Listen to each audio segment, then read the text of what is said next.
Good morning all of you. Saint Mother Teresa group of colleges में आप लोगों का स्वागत है। और आज हम लोग क्रियात्मक अनुसंधान के पद या सोपान या स्टेप्स के बारे में बात करेंगे। ये एक्शन रिसर्च का पार्ट 5 है।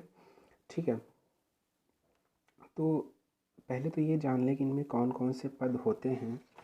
तो जो पहला स्टेप होता है वो समस्या का चयन करना और उसका परिभाषीकरण यानी selecting and defining the problem.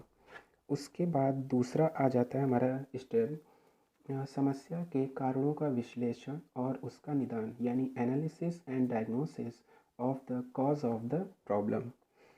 तीसरा आ जाता है हमारा थर्ड उपकल्पनाओं का निर्माण यानी formulating of the hypothesis.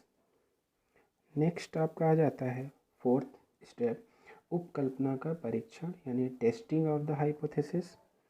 And the last one is निष्कर्ष निरूपण यानी ड्राइंग कंक्लूजन्स, है ना। तो एक एक करके हम लोग इसको आराम से देख लेते हैं और अच्छे तरीके से समझने की कोशिश करते हैं। तो देखिए, इसका जो पहला स्टेप है उसमें क्या है, समस्या का चयन और परिभाषीकरण। इसका मतलब क्या होता है, हम रिसर्च में पहले भी कई बार बोल चुके हैं कि जब तक प्रॉब्लम नहीं होगी बिना प्रॉब्लम के रिसर्च पॉसिबल नहीं होता है ना। तो इसमें पहले तो समस्या का होना अनिवार्य है। तो इसमें पहले क्या करेंगे कि इस चरण के अंतर्गत शोधकर्ता अपनी समस्या की पहचान करता है और समस्या का क्षेत्र निश्चित करता है तथा समस्या के स्वरूप को जानने का प्रयास करता है। अब यहाँ पे देखिए, ये चीज़ जानने वाली है कि कि जब तक कि समस्या का विश्लेषण और परिसीमन नहीं तय होगा तब तक हम शोध की दशा व दिशा दोनों निर्धारित नहीं कर सकते हैं। कहने का मतलब है, ठीक है, समस्या है हमारे पास, ठीक है, प्रॉब्लम है, क्योंकि बिना प्रॉब्लम के रिसर्च ही नहीं पॉसिबल है। और चूँकि एक्शन रिसर्च है तो जो है शैक्षिक संस्थानों से रिलेटेड है ये। तो पहले तो जैसे समस्या का परिसीमन का मतलब क्या है कि limitations of the problem means that कि वो जो हमारी प्रॉब्लम है वो एक क्लासरूम तक सीमित है या 2 क्लासरूम या 3 क्लासरूम, है ना, या ग्रुप ऑफ क्लासरूम्स। कहने का मतलब है एक क्लासरूम 2 क्लासरूम की समस्या है या केवल एक ही क्लासरूम की समस्या है। अगर एक ही क्लासरूम की समस्या है तो बहुत आसान है ना, उसमें ज़्यादा कुछ बहुत ब्रॉड करने की आवश्यकता नहीं होती, बहुत जल्दी उस समस्या का समाधान निकाल लिया जाता है। और जैसे जैसे क्षेत्र बड़ा होता जाएगा वैसे वैसे हमारी उपकल्पनाएं भी जटिल होती जाएंगी और जो हमारा अभिकल्प यानी डिज़ाइन है वो भी जटिल होता जाएगा, है ना। तो ये चीज़ होती है कि पहले समस्या का चयन करेंगे, क्योंकि चयन ही आपका ठीक, आपने समस्या का चयन कर लिया, लेकिन उस जो हमारी प्रॉब्लम है उसका एरिया क्या है। भाई आपको जब यही नहीं पता है, ठीक, आपको मान लो सपोज दैट आपको प्रॉब्लम दे दी गई, आपको ये नहीं पता उसका क्षेत्र कितना, एरिया कितना है, पूरे कॉलेज की समस्या है, एक क्लासरूम की समस्या है, या बहुत सारे क्लासरूम की प्रॉब्लम्स है ना।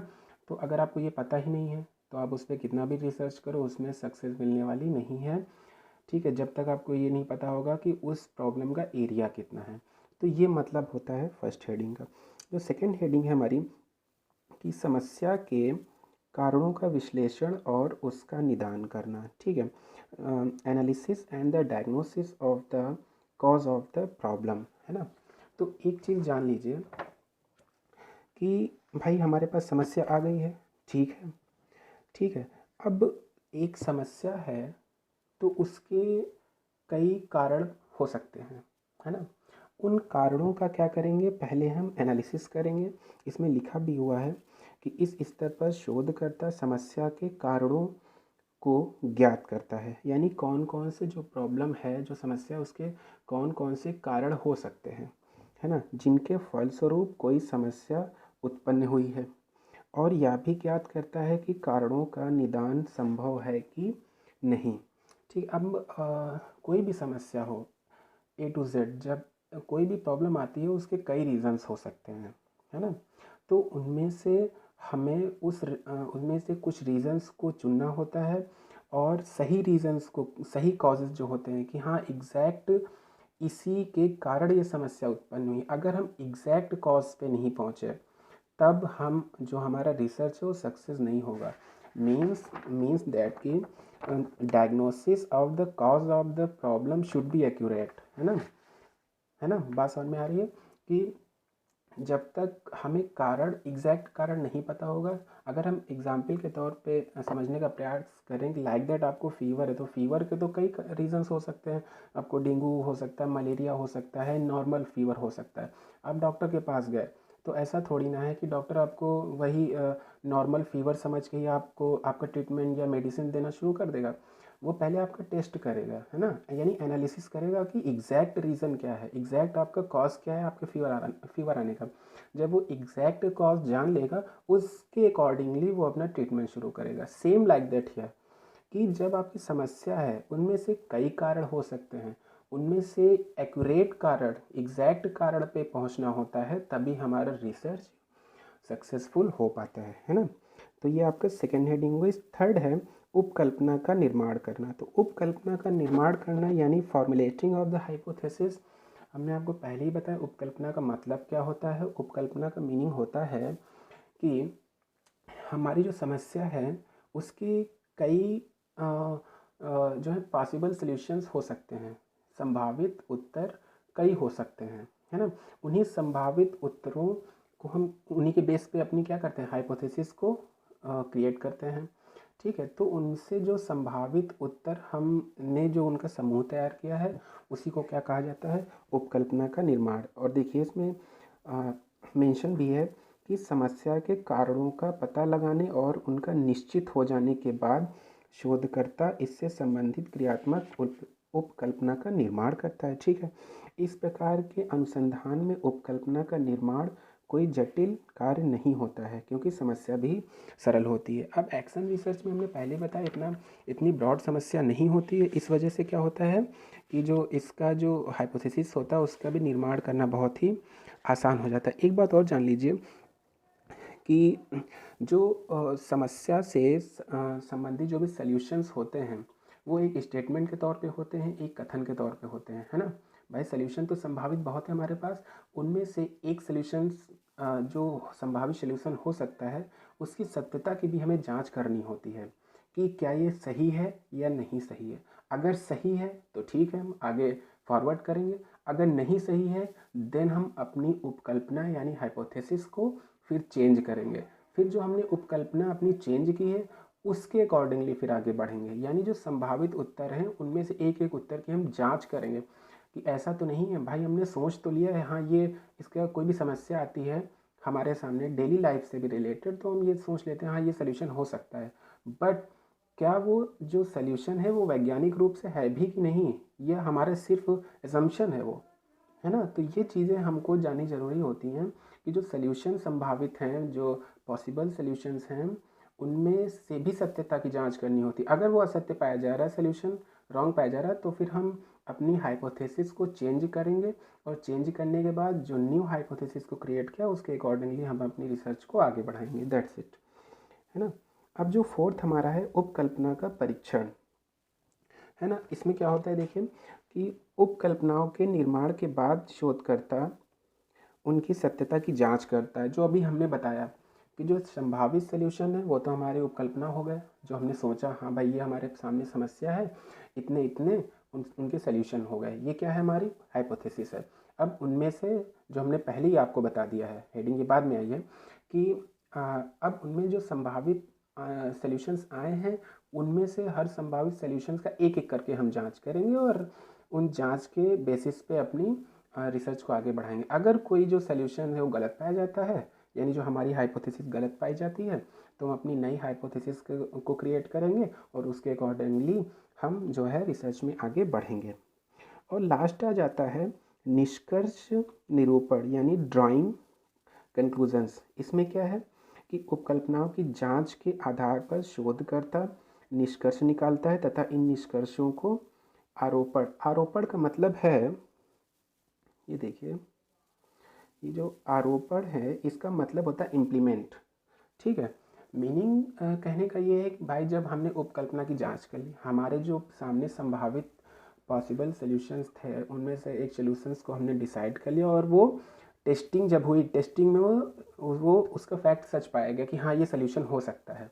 अब जब हमने हाइपोथेसिस की, उपकल्पना का निर्माण किया, उसमें से एक संभावित सॉल्यूशन की सत्यता की जांच की, वो भी सही पाया गया, तो हम क्या करेंगे, उसके बाद हम ये निष्कर्ष निकालेंगे, पूरी रूपरेखा हमारी तैयार है, फिर उसके बाद उसी जो संभावित सॉल्यूशंस आया है उसको इम्प्लीमेंट करेंगे, जिससे कि हमारा रिसर्च कंप्लीट हो जाए। ठीक है, बहुत आसान है और बहुत ईज़िली तरीके से हमने समझाने की कोशिश की है। आप लोग एक बार इसे देख लीजिएगा। ठीक है, फिर से हम आपको दिखा देते हैं, रिवाइज करा देते हैं। देखिए हम क्या पढ़ रहे थे, क्रियात्मक जो शोध हैं उनके सोपान, इंग्लिश में इसे स्टेप्स बोलते हैं, या पद स्तर जो भी कह लें। पहला सोपान क्या है, समस्या का चयन और परिभाषीकरण, यानी जो है पहले हम समस्या का चयन करेंगे। ठीक है, उसके बाद क्या होगा, समस्या के कारणों का विश्लेषण करेंगे, यानी analysis of the causes of the problems and then diagnosis, है ना। यानी पहले हम उनको कारणों का एनालिसिस कर लेंगे कि एग्जैक्ट में यही रीज़न है इस प्रॉब्लम का कि नहीं, ऐसा तो नहीं है हम जो सोच रहे हैं वही गलत हो, है ना। जब हम उन कारणों का एनालिसिस कर लेंगे देन उनका डायग्नोसिस करना शुरू करेंगे। उसके बाद हमारा थर्ड आ जाता है कि उपकल्पना का निर्माण। अब जब हमें कारण पता चल गए, भाई समस्या के ये कारण हैं, जब हमें कारण पता चल गए, बिना कारण के तो हम सॉल्यूशन ढूंढेंगे नहीं, है ना। भाई जब हमें पता है फीवर है, फीवर का रीज़न पता हो गया है एग्जैक्ट, जब एग्जैक्ट रीज़न पता हो गया तभी तो मेडिसिन देंगे, मतलब तभी तो सॉल्यूशन देंगे ना। तो जब कारण पता हो गया तो उससे रिलेटेड जितने संभावित सॉल्यूशंस हैं, यानी जितनी संभावित मेडिसिन हैं, है ना, वो दे सकते हैं। उसी प्रकार से जितना हमें कॉजेज पता चल गया उसके अकॉर्डिंगली जितने संभावित सॉल्यूशंस हैं उनको हम एज हाइपोथेसिस हम उसका निर्माण कर लेंगे। अगला आ जाता है उपकल्पना का परीक्षण। अब जो हमने संभावित सॉल्यूशंस लिए हैं उनमें से एक एक करके हम उसकी जांच करेंगे। बस बट इतना ध्यान रहे कि एक समय में हम एक ही हाइपोथेसिस की जांच कर सकते हैं, मतलब सारे संभावित उत्तरों का एक साथ जांच नहीं कर सकते हैं हम।